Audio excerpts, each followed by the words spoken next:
Relations between the United States and China have sunk to new lows in the wake of the pandemic outbreak, with both sides hoping to make political gains by blaming the other for the severity of the crisis.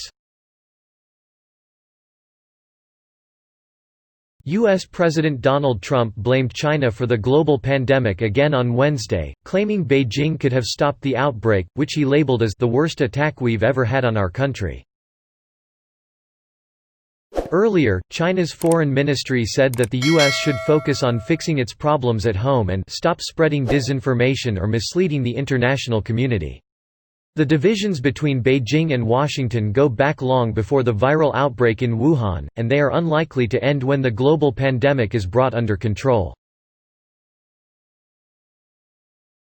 It is hard to pinpoint the moment when U.S.-China relations began to slide from a wary cordiality to rising hostility on both sides, but one marker would be the beginning of Beijing's efforts to secure its hold on the South China Sea, a strategically important global shipping lane. The People's Republic of China has long claimed the vast majority of the South China Sea as part of its territory, marked out by the widely disseminated 9-dash line which covers most of the region. From around 2015, the Chinese government began to aggressively assert these claims by turning reefs and shoals across the sea into man-made islands, on which it built defensive structures and stationed troops and radar equipment. China's militarization of the region has provoked angry reactions from neighboring countries that also claim portions of the South China Sea, such as Vietnam and the Philippines, as well as the United States government. Both the Obama and Trump administrations warned China to stop its efforts to adjust control of the region, but despite promises by President Xi Jinping, the militarization has continued.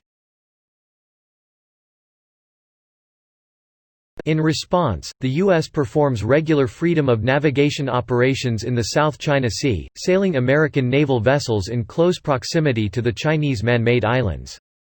The operations show the U.S. doesn't recognize Beijing's claims and reasserts America's right to sail in international waters. China has reacted to U.S. actions in the region by accusing Washington of staging provocations in the South China Sea while continuing to ramp up the arming of its own man-made islands. In the past 2 years, both long-range bombers and missile silos have been seen on China's artificial islands.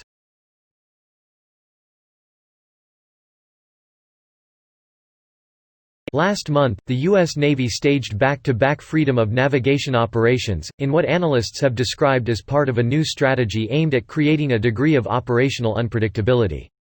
U.S. freedom of navigation operations in the South China Sea are not rare, but they typically occur weeks or more apart.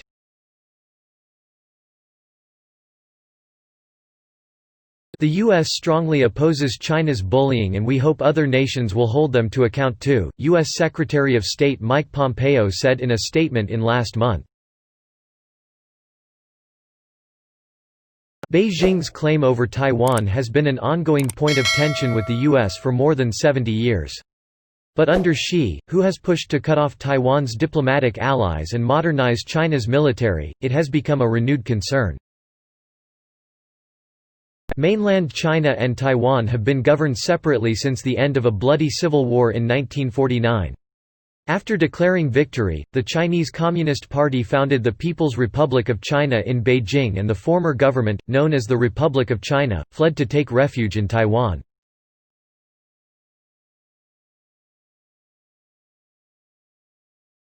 Beijing still considers Taiwan part of its territory. In January 2019, Xi warned there would be no Taiwan independence and even threatened potential military action to reunite it with mainland China.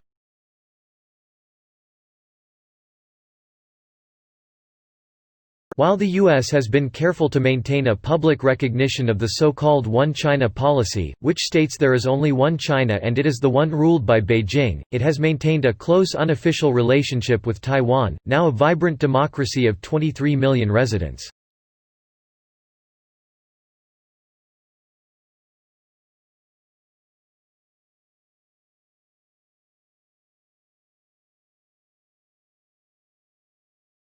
Under the Trump administration, Washington has moved to embrace Taiwan publicly, infuriating the Beijing government. In May 2019, then U.S. National Security Advisor John Bolton met with one of Taiwan's top defense officials, the first meeting of its kind in 40 years.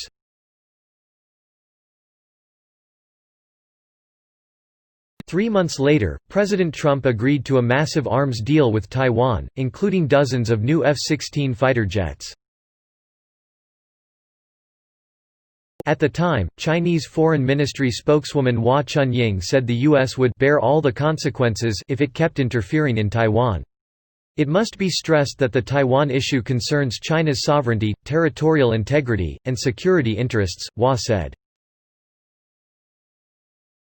One of the fiercest points of contention between Washington and Beijing has been a signature policy of the Trump administration, the trade war with China. Long before he was U.S. president, Trump said that he believed China was taking advantage of the U.S. economically, bemoaning the wide trade deficit between the two countries. After he won office, Trump began to roll out tariffs on billions of dollars of Chinese goods in mid-2018 to put pressure on Beijing to reform the way it did business with America. Among the Trump administration demands were an increase in U.S. goods purchased by China, an end to the theft of U.S. companies' intellectual property, and greater access to China's financial systems for international businesses. The Chinese government responded to U.S. tariffs with penalties of their own, beginning a tit-for-tat struggle which resulted in tariffs on more than two-thirds of all U.S. imports from China, about $370 billion worth of trade. After almost 18 months of trade tensions and heated rhetoric, Washington and Beijing finally agreed to Phase 1 of a trade deal in January, reducing tariffs in exchange for China agreeing to buy more U.S. goods. U.S. Ambassador to China Terry Branstad insisted in April that the initial deal was still being implemented, despite the economic damage of the pandemic. But any Phase 2 trade deal will have to tackle the thornier disagreements between the world's two biggest economies, such as intellectual property and economic liberalization in China, leaving some experts skeptical it can happen at all. Orville Skell, the Arthur Ross director of the Center on U.S.-China Relations, at Asia Society, said patriotic rhetoric was a useful tool for both the U.S. and China as they seek to distract attention from troubling domestic issues. Beijing is trying to resuscitate a badly damaged economy and avoid rising unemployment, both of which could be a threat to the ruling Communist Party's legitimacy. The U.S. is also facing economic issues, with unemployment almost at 15%, while under the Trump administration the U.S. has seen more than 1.4 million pandemic infections, the highest number of cases from a single country. "We're going to find a tremendous amount of impulse for each side to blame each other, and that's going to be ramped up to the 10th power in the election," Skell said.